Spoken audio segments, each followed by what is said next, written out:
A'udzu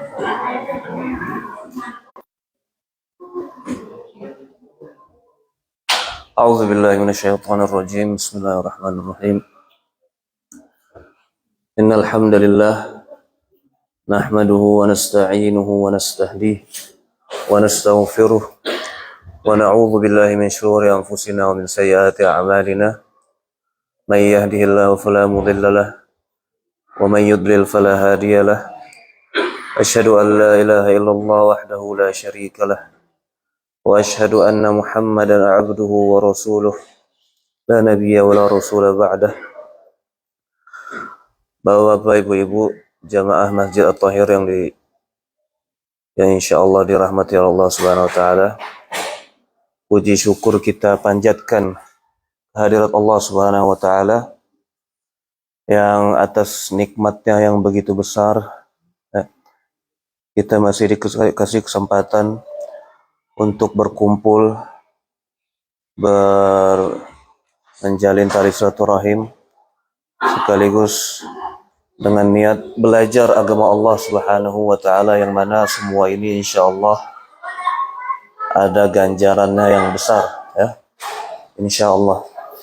Salawat serta salam semoga selalu tercurahkan kepada Nabi kita Muhammad sallallahu alaihi wasallam, yang mana selalu kita harapkan syafaatnya nanti pada hari kiamat, di mana tidak ada yang bisa atau sanggup memberikan syafaat kecuali beliau sallallahu alaihi wasallam. Bahkan di dalam hadis kita pun nanti pada hari kiamat itu muter-muter ya, ke Nabi Adam, ke Nabi Nuh, ke Nabi Ibrahim, ke Nabi Isa untuk minta syafaat kepada mereka. Tapi mereka semua menolak. Mereka semua menolak dengan alasan mereka masing-masing, dan pada akhirnya Nabi kita lah yang akan memberikan kita syafaat insyaallah. Amin. Bapak Ibu yang dirahmati Allah Subhanahu wa taala, kalau kita berbicara tentang hak, yang namanya hak pasti di pasangannya itu adalah kewajiban ya. Kalau ada yang namanya hak, pasti pasangannya adalah kewajiban. Di mana ada hak, di situ ada kewajiban. Dan sebenarnya itulah apa ya? Ada hikmah Allah di situ. Allah itu selalu menciptakan segala sesuatu itu berpasang-pasangan. Ada laki, ada perempuan. Bahkan di dalam Al-Quran tumbuh-tumbuhan itu pun lafaznya itu dibilang azwaj, artinya berpasang-pasangan. Ada halal, ada haram. Ada apa lagi? Hewan pun berpasang-pasangan.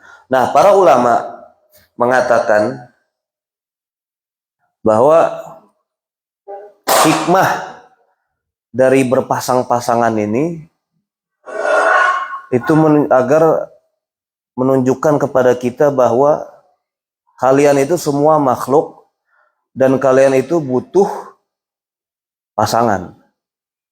Ya. Semua kalian makhluk, mau manusia, mau hewan, mau tumbuhan, dan kalian semuanya butuh sesuatu untuk bersandar gitu. Berbeda dengan Khaliq, berbeda dengan pencipta kita ya. Makhluk dan Khaliq itu dari satu suku kata ya, bahasa Arab. Dari kholaqo itu artinya menciptakan. Khaliq itu pencipta. Makhluk itu yang diciptakan ya. Jadi itu kalau dalam bahasa Inggris verb, habis itu subjek, habis itu objek mungkin ya. Fa'ala, fa'il, maf'ul. Khalaqa fa'il, khalaqa khaliq makhluk. Nah, mengenai hak dan kewajiban,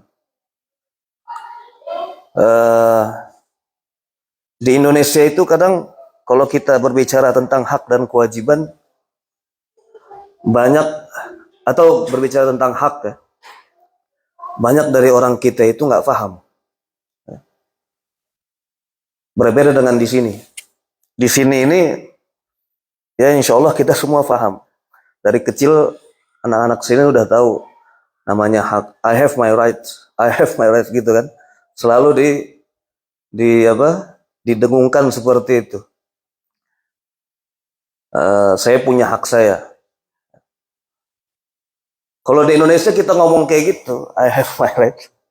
Itu ya nggak ada yang terlalu iniin. Karena mungkin kita terbiasa lahir dari kecil dan kita kurang paham apa hak-hak kita sebagai manusia, apa hak-hak kita sebagai warga negara, apa hak-hak kita sebagai muslim, ya. Dan sebaliknya apa kewajiban kita dari hak-hak terhadap yang selain kita. Ya. Nah, semua mempunyai hak. Ya. Kita kalau protes sesuatu ke orang Amerika yang merupakan hak dia, dia akan bilang saya punya hak. Nah, begitu juga dengan Al-Quran kita. Al-Quran kita itu mempunyai hak untuk kita berikan yang menjadi kewajiban bagi kita untuk menunaikan hak-hak tersebut. Ya. Jamaah yang dirahmati Allah SWT, berbicara tentang Al-Quran, ya, kita itu berbicara dengan sesuatu yang sangat besar. Ya. Bahkan Allah SWT itu mensifati Al-Quran dengan Al-Azim. Segala sesuatu yang disebutkan di dalam Al-Quran dengan Al-Azim itu menunjukkan betapa agungnya. Dan cuma dikit yang disifatkan azim di dalam Al-Quran. Nah, yang bikin saya penasaran itu Al-Quran itu berfirman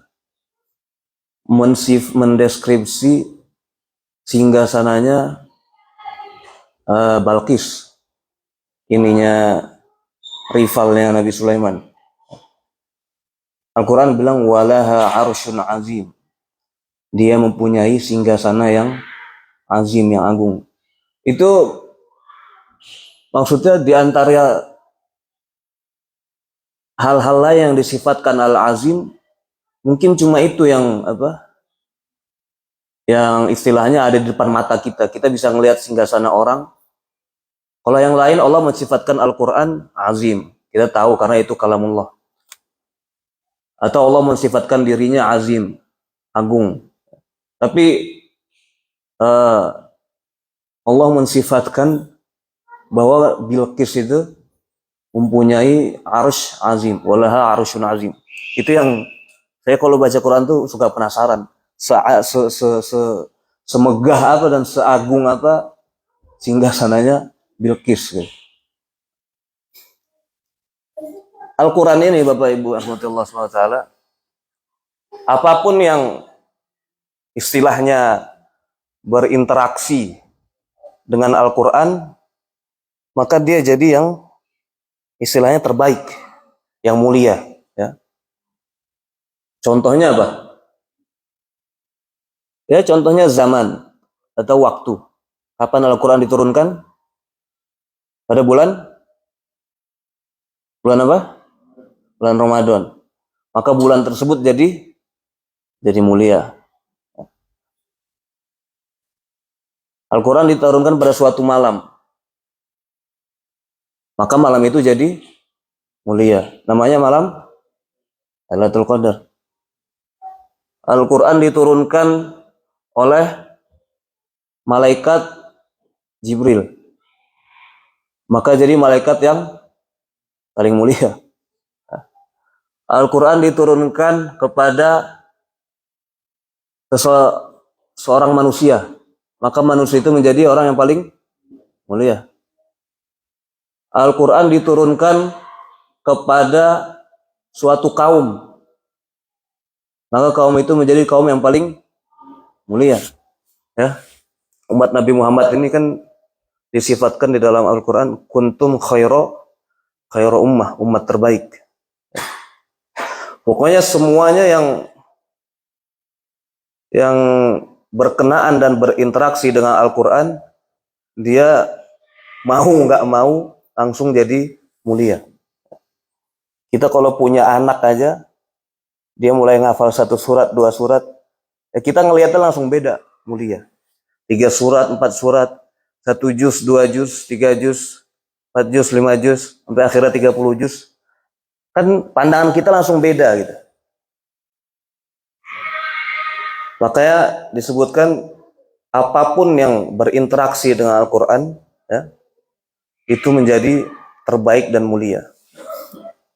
Misalnya Ramadan tadi kan kita disuruh puasa. Imam Ibnu Katsir itu mengatakan bahwa syariat puasa di bulan Ramadan itu untuk mengagungkan Al-Quran pada hakikatnya. Untuk mengagungkan Al-Quran, syariat puasa. Ya.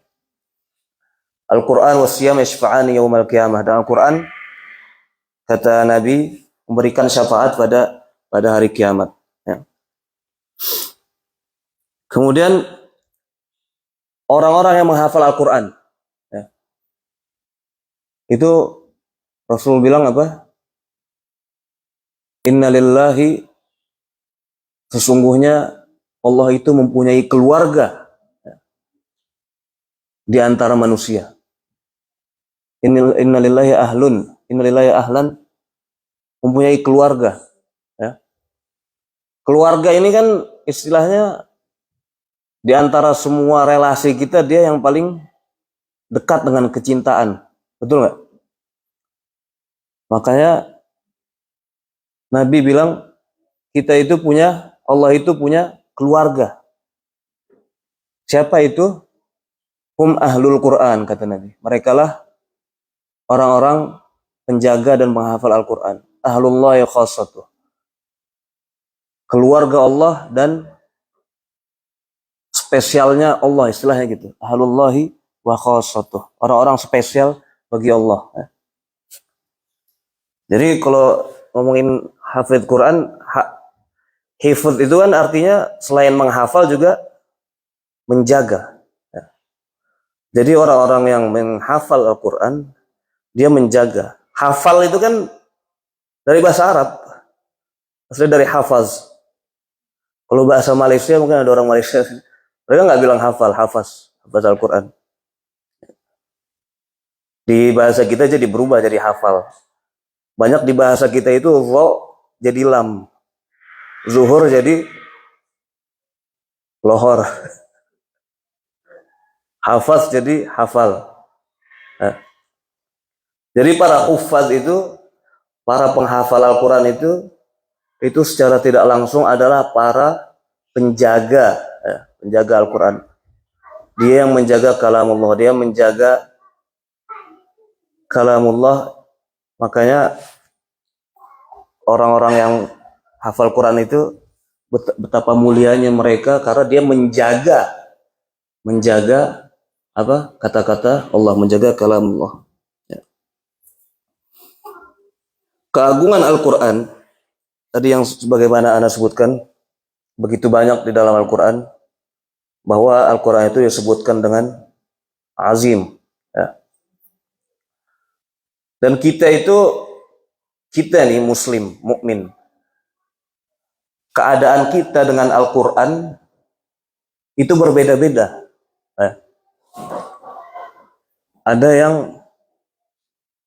kasihlah skala misalnya dari 1 sampai 100. Ya. Kita itu yang keberapa? Misalnya dari 1 sampai 100 interaksi dengan kita dengan Al-Quran itu kita yang keberapa? Allah punya teman-teman Kalau di Madinah itu kan ada 5 kuliah ya. Kuliah hadis, kuliah bahasa, kuliah syariah, kuliah dakwah usuluddin, yang kelima kuliah Quran. Itu yang kuliah Quran itu syarat syarat syarat wajib kalau mau masuk situ 30 juz harus lewat. Nah, Anda ngebayangin mereka itu orang-orang kuliah Quran ini kalau kita skalain 1 sampai 100, ya, kita masing-masing nilai kita, kedekatan kita dengan Al-Quran, ya mereka mungkin bisa sampai 100 gitu. Sisanya kita ya kita nilai sendiri. Berapa? 51. Ya. Semakin kita dekat itu ya, itu kawan-kawan anak yang kuliah Quran itu kalau ngerojaah mulutnya nggak mau diem, sambil jalan, ya, naik bus, nggak mau diem mulutnya. Karena mereka itu, kita kan baca kiroah hafs, ya, 1 kiroah doang yang kita belajar itu. Sedangkan mereka itu dari 4 tahun kuliah itu ya semua 7 sampai 10 kiroat. Ya.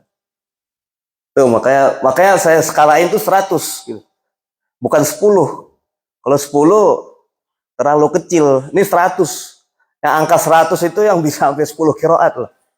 Ya. Yang bisa sampai kiroat macam-macam. Kita rata-rata satu dunia ini kebanyakan kiroat hafs yang kita baca sehari-hari. Walaupun pada hakikatnya tidak ada istilahnya yang terbaik di antara kiroat-kiroat ini. Kenapa hafs tersebar? Karena terakhir kita dalam satu pemerintahan dunia Islam, yaitu dinasti Ottoman, Khilafah Utsmaniyah, ya manhaj mereka itu memakai kiroat itu hafs. Jadi tersebar satu dunia, kebanyakan yang terkenal itu adalah hafs. Ya. Padahal tidak ada mana yang lebih unggul, semuanya sah untuk dijadikan bacaan. Tapi ketika seorang imam istilahnya jadi imam di suatu kaum, ya sebaiknya dia membaca bacaan yang ada yang terkenal yang ini pada kaum tersebut. Nah, kita itu derajatnya berbeda-beda dengan Al-Quran. Interaksi kita beda-beda. Ya. Dan Al-Quran itu Nabi bilang barang siapa membaca Al-Quran dalam setiap hurufnya itu satu pahala. Sebagaimana Al-Quran itu punya hak, ya, yang wajib kita penuhi, yang wajib kita tunaikan haknya. Begitu juga dalam membacanya ini dia itu punya hak. Ya. Makanya ulama itu bilang a'ti kulla harfin haqqah, kalau nggak salah begitu. Berikan setiap huruf itu haknya. Ya. Berikan setiap huruf Al-Quran itu haknya. Setiap huruf Al-Quran itu punya hak. Dan kewajiban kita untuk memenuhi hak tersebut. Ya. Ini yang Anda maksudnya cara baca. Ya. Setiap huruf itu ada haknya untuk ditunaikan. Jangan huruf yang keluar dari mulut, dari bibir, kita ngeluarinnya dari lidah misalnya. Jangan huruf yang keluar dari lidah, kita ngeluarinnya dari kerongkongan. Itu kita nggak memenuhi haknya. Kita nggak memenuhi hak setiap huruf Al-Quran, kita tidak memenuhi hak Al-Quran juga. Makanya kalau istilah makharijul huruf, makharij itu bentuk jamak dari makhraj. Makhraj itu artinya tempat keluar. Ya. Semua anggota tubuh mulut kita ini dari mulai bibir sampai masuk ke dalam sampai kerongkongan sampai tenggorokan itu tempat keluarnya huruf. Ya. Dan setiap huruf Al-Quran atau yang biasa kita sebut hijaiyah itu harus keluar dari tempatnya masing-masing. Jangan sampai salah tempat keluar. Salah tempat keluar bisa bahaya, apalagi kalau kita pakai untuk sholat. Ya. Bagian ulama ya mengasih rukhsah. Enggaknya Al-Fatihah itu setiap huruf itu harus benar itu. Ya. Kalau surat-surat setelahnya ya karena memang hukumnya sunnah, jadi enggak. Cuma Al-Fatihah ini concernnya ulama. Jangan sampai ada yang salah tepat keluar nih hurufnya. Ya. Bahaya, bisa nggak sah. Makanya yang dijadikan imam itu ya memang yang nggak sembarangan. Nggak bisa kita belum fasih banget baca kita, terus tiba-tiba jadi imam. Ya. Baca Al-Fatihah rukun nggak ditunaikan, sholat kita nggak sah. Ya. Setiap huruf mempunyai hak, kewajiban kita untuk mengeluarkannya dari tempat keluar. Ya. Itu para ulama itu ini pelajaran saya nih. Waktu itu saya kan kuliah bahasa Arab. Dari 5 itu saya ngambil yang bahasa. Dan makharijul huruf itu atau salah satu SKS saya itu aswat. Aswat itu artinya suara. Ya. Itu saya pelajari, maksudnya begitu bagaimana para ulama itu penemuan makharijul huruf itu bukan dari awal munculnya Al-Quran, enggak. Itu penemuannya itu setelah dikaji-kaji lagi oleh para ulama. Ya. Waktu Al-Quran turun itu kan ya mungkin masih pada orang Arab yang pemeluk. Ya. Waktu Islam turun maksudnya. Setelah Islam menyebar luas, kan mulai masuk orang-orang yang lidahnya nggak terbiasa dengan huruf kho, nggak terbiasa dengan huruf zo. Zo itu susah tuh. Nggak biasa dengan huruf dot. Dot itu paling susah. Makanya bahasa Arab itu disebut bahasa dot, lughatud dot. Diambil huruf yang paling menyelesihi lidah-lidah orang itu dot. Ya. Bahasa Arab itu disebut bahasa dot. Ya. Nah, para ulama itu experience macam-macam untuk sampai kepada kita huruf-huruf Al-Quran ini keluarnya itu dari mana. Dan beda-beda. Awalnya itu mereka sebagaimana ulama itu kan ikhtilaf terus kan. Yang si fulan berpendapat ini, itu beda-beda. Ulama ini bilang huruf ini keluarnya dari sini. Ternyata setelah dikaji lagi, ulama kedua bilang bukan dari situ. Ini masuknya ke dari sini gitu. Ya. Itu semua dipelajari, itu semua istilahnya studi experience lah. Ya. Makharijul huruf, tempat keluarnya huruf. Kita kan ngomong A, keluar dari mana tuh? Ba.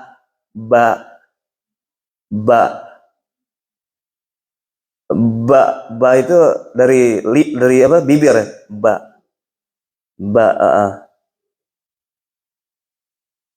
Jim itu jim itu paling susah itu. Kita mungkin ininya gampang. Cuma jim yang paling benar adalah jim ketika kita menyebutnya kita nggak ngeluarin hembusan dari mulut. Cara ngetesnya begini, jim. Coba tangan di depan mulut. Jim. Ada yang keluar nggak?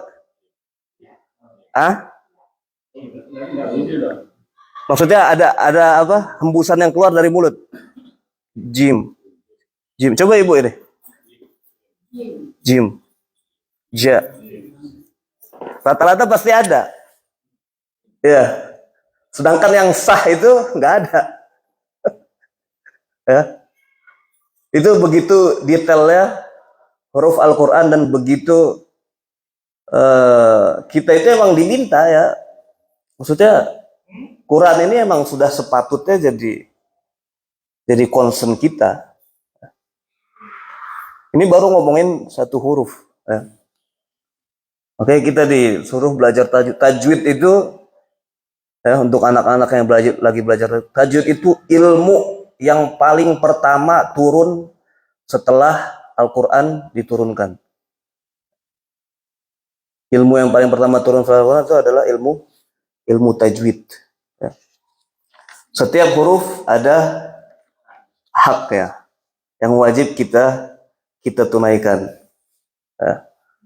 Bagaimana dengan yang nggak bisa? Ya dilatih terus, dilatih.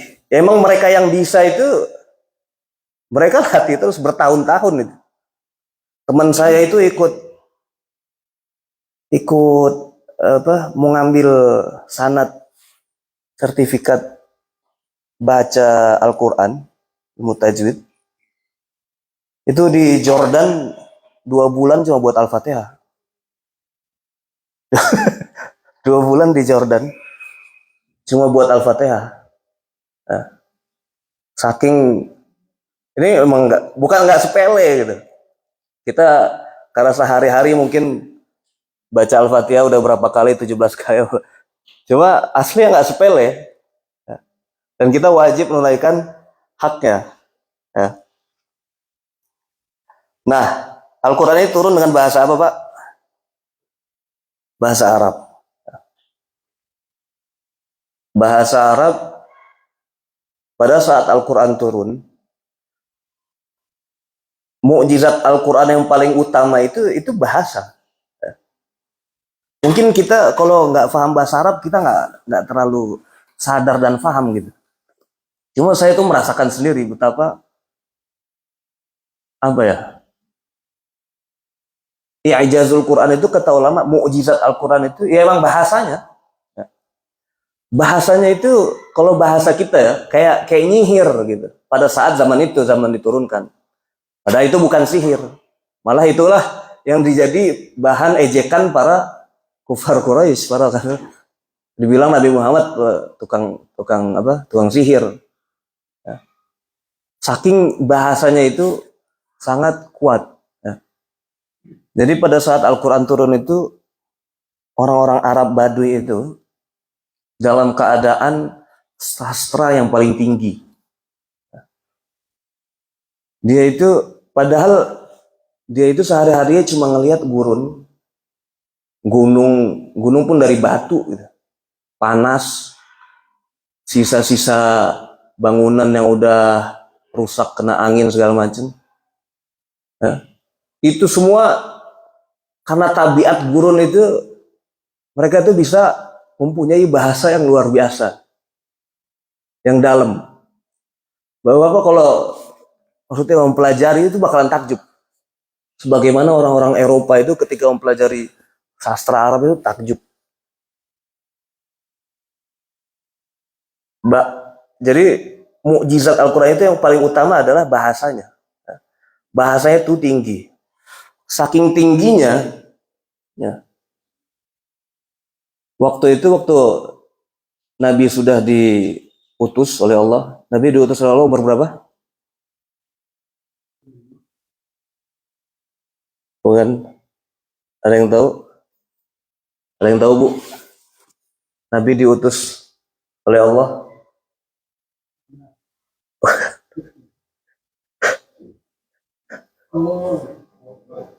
40. Kenapa 40? Hah? Iya. Sebelum 40 tuh Nabi nggak tahu dia Nabi. Cuma beliau itu beda. Ya. Beda daripada yang lain. Yang lain nyembah berhala. Nabi itu tahu bahwa yang dia lihat ini itu sesuatu yang jelek gitu. Nabi itu sebelum 40 nggak tahu dia Nabi. Cuma memang di momen-momen mendekati wahyu pertama itu Nabi terheran-heran dengan beberapa kadang pohon itu nyapa dia. Ini benar nih cerita, nggak bukan dongeng. Ada hadisnya. Nabi itu sebelum dia diutus, itu pohon mulai ngomong sama dia. Assalamualaikum ya Nabi Allah. Begitulah bahasanya. Ya. Jadi Nabi itu diutus umur 40. Tadi kita lagi ngomongin apa? Nah, pada saat kita lagi ngomongin bahasa, eh, ketika Nabi sudah diutus dan Al-Quran mulai turun dan Allah sudah mulai mensyariatkan dakwah jahriyah atau dakwah terang-terangan. Tadi ya kan dakwahnya sembunyi-sembunyi kan, orang-orang terdekat. Akhirnya mulai istrinya masuk Islam, orang terdekatnya masuk Islam. Ketika sudah mulai disuruh disyariatkan dakwah jahriyah, maka dari situ mulai tantangan yang sebenarnya. Nabi mulai dikucilkan, ya. Mulai disakiti, mulai dizolimi sama orang sekitar ya. Padahal tadinya dia dijuluki dengan Al-Amin, yang terpercaya. Orang itu zaman dulu, ya kita itu kalau mau, kita nggak punya bank dulu kan. Kita itu istilahnya apa yang ada di tangan kita itu apa yang kita punya. Ya. Nah terkadang orang itu butuh bank, bagaimana kita sekarang. Kenapa? Ya karena mereka punya hajat, ada yang mau safar, ada yang mau bepergian. Nah itu butuh bank, butuh penitipan gitu kan. Nah pada saat itu Nabilah yang terkenal mau nitip ya di Muhammad namanya. Sama kita naruh ke dia 1000 dinar, baliknya 1000 dinar. Sesuai, nggak ada yang berubah. Makanya disebut atau dijuluki dengan Al-Amin, ya, yang terpercaya.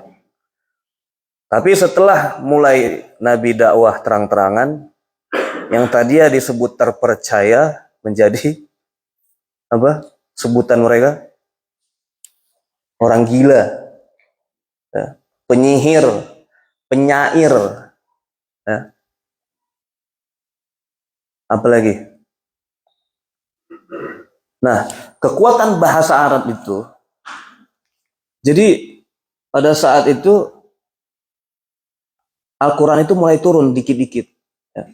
Walaupun turunnya ke apa namanya, ke langit itu dalam satu Al-Quran, cuma diwahyukannya itu kan selama berapa?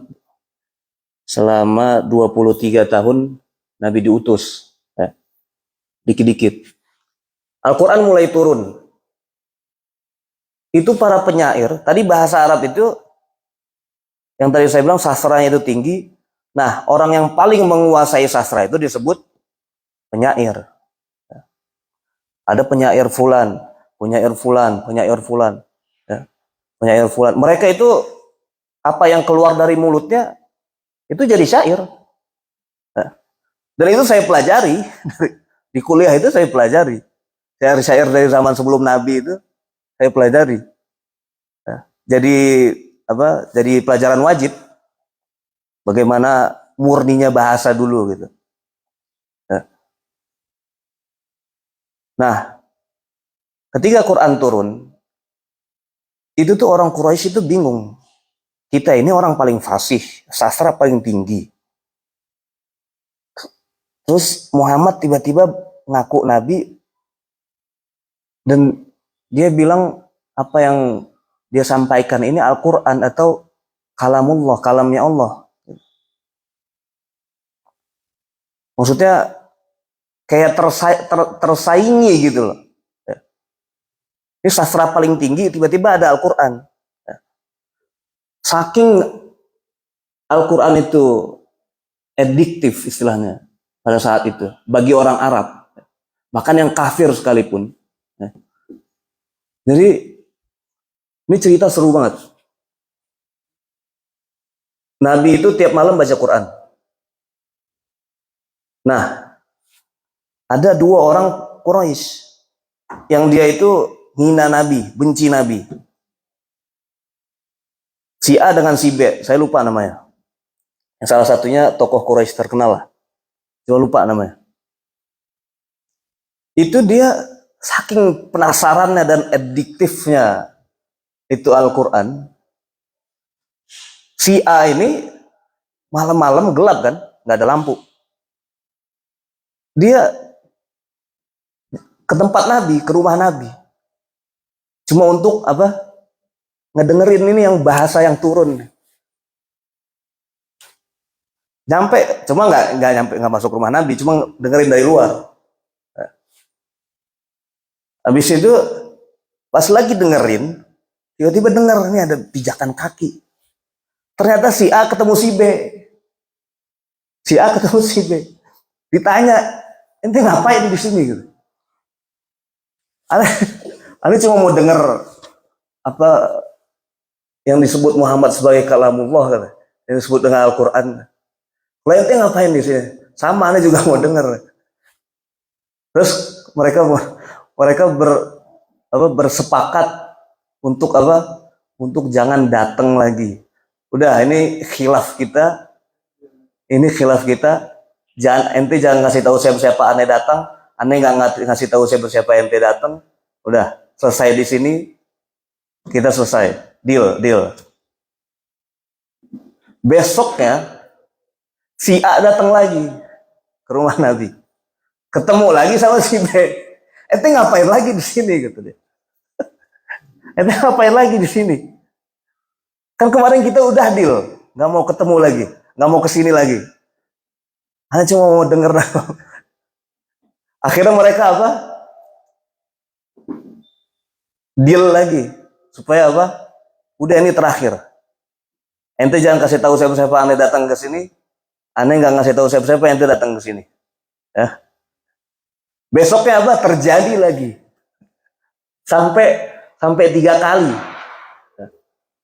Sampai 3 kali mereka bertemu, dan itu semuanya adalah mukjizat bahasa Al-Quran. Itu semua adalah mukjizat bahasa Al-Quran. Betapa tingginya bahasanya dan betapa ngenaknya ke hati orang-orang Quraisy pada saat itu.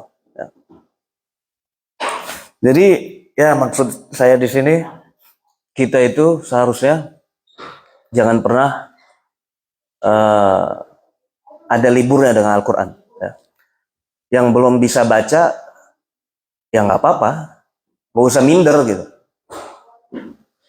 Banyak dari kita itu dia karena nggak bisa baca, jadi dia nggak mau baca dan mau belajar sama kita itu minder gitu, malu. Padahal kalau bapak atau ibu nggak bisa baca, ya nggak apa-apa. Maksudnya itu udah first step gitu, ya nggak? Jadi yang belum bisa baca mulai belajar huruf alif, ba, ta, huruf hijaiyah, alif, ba, ta, sa, jim. Udah mulai belajar. Yang udah bisa baca tapi masih terbata-bata, ya udah belajarlah. Itu solusinya itu nggak ada kecuali ngulang tiap hari. Orang-orang yang udah jadi pro itu, Imam Masjidil Haram lah, apalah, itu semua mereka yang nggak setahun 2 tahun belajar ya. Semua orang yang bisa baca Al-Quran itu nggak setahun 2 tahun. Kadang kita menyadari ternyata 2 tahun 3 tahun ini kita salah cara baca. Ya nggak apa-apa. Makanya itu proses belajarnya. Ya. Yang udah jago bacanya tapi masih hafalannya masih yang pendek-pendek, mulai nambah hafalan. Ya. Dan umur itu bukan, istilahnya bukan apa? Bukan penghalang. Di Jakarta itu ada namanya Rumah Al-Quran Usmani. Itu beberapa tahun lalu mereka merayakan ibu-ibu umur 50 berapa, 30 juz baru khatam. Ya. 30 juz. Jadi walaupun susah, memang umur ngaruh sih untuk hafalan. Cuma ya ini ada buktinya. Bisa. Umur 50-an kalau nggak salah. Hah? Ya.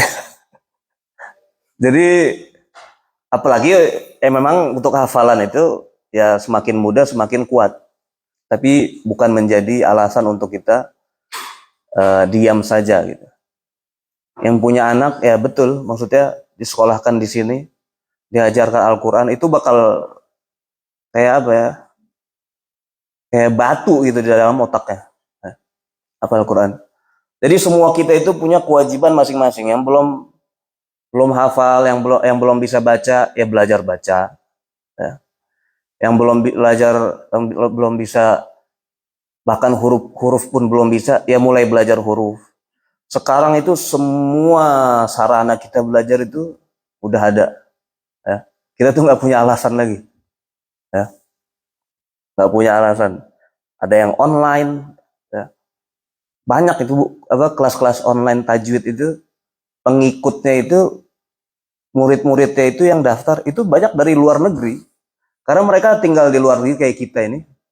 Dan mereka nggak menemukan guru yang kompeten gitu. Atau mereka nggak bisa nyesuaiin waktunya.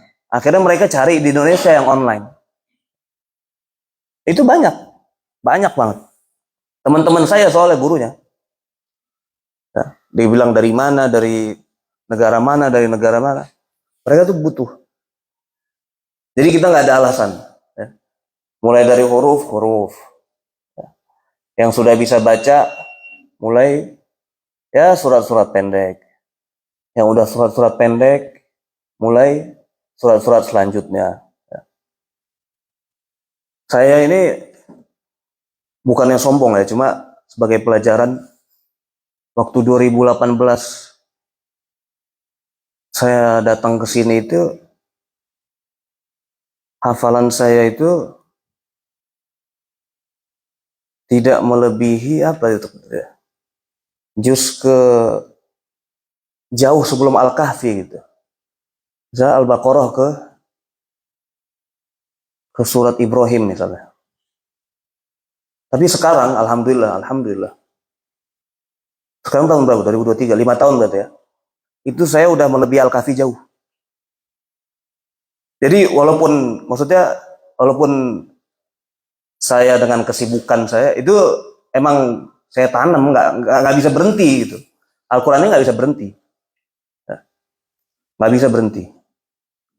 Saya ingat 2018 itu apa yang saya baca di sini. Saya ingat. Yang rata-rata yang saya baca itu hafalan saya. Hafalan saya pada saat itu gitu. Karena ulama bilang kalau mau hafalan itu nyelotok ya setelah dihafal dipakai pas sholat. 2018 saya kesini itu ya kira-kira jauh sebelum Al-Kahfi. Sekarang alhamdulillah saya sudah jauh setelah Al-Kahfi. Dan insya Allah semoga Allah kasih taufik, kasih sukses. Ya saya lanjut terus sampai habis. Walaupun memang menjaganya susah banget. Ya. Hafal itu gampang. Yang susah itu apa? Jaganya. Makanya saya bilang tadi derajat kita itu 100. Ya. Ada yang bilang saya pernah ngafal. Saya dulu ngafal Al-Baqarah. Pas dites sekarang ya udah nggak bisa lagi semuanya. Derajat kita itu 100. Kita di angka keberapa ya kita ngelihat diri kita masing-masing. Ya kita tinggal dari masing-masing pakai cermin. Ya. Jadi nggak bisa berhenti. Quran itu nggak bisa berhenti. Siapapun dia, mau ustadz, mau habib, mau kiai, itu nggak bisa berhenti. Dan saya sadari itu, saya nggak bisa berhenti. Walaupun setelah nikah, 2012 saya datang, saya belum nikah. Pas belum nikah itu ngafal enak, nggak keganggu. Itu rutinitas tuh tiap pagi enak. Udah nikah beda. Kadang pagi masih ngantuk. Udah, tapi betul melambat gitu. Setelah nikah itu melambat. Hafalan itu nggak kuat kayak dulu. Maksudnya cepat ngafal itu nggak kuat kayak dulu. Tapi lanjut, alhamdulillah lanjut gitu. Walaupun nggak cepet kayak dulu ngafalnya, tapi lanjut. Ya. Jadi maksud saya jangan berhenti, jangan ada yang berhenti gitu. Ya. Semua ngelihat diri masing-masing, posisinya di mana, apakah udah bisa baca huruf, apakah belum. Intinya jangan berhenti. Ya. Jangan sampai kita berhenti berinteraksi dengan Al-Quran. Ya. Insya Allah saya tinggal 6-7 juz lagi. Mohon doanya Bapak Ibu sekalian, semoga saya bisa menyelesaikan. Amin. Aqulu qawli hadza wa astaghfirullah li wa lakum. Wassalamualaikum warahmatullahi wabarakatuh. Fadol Kang Arif azan.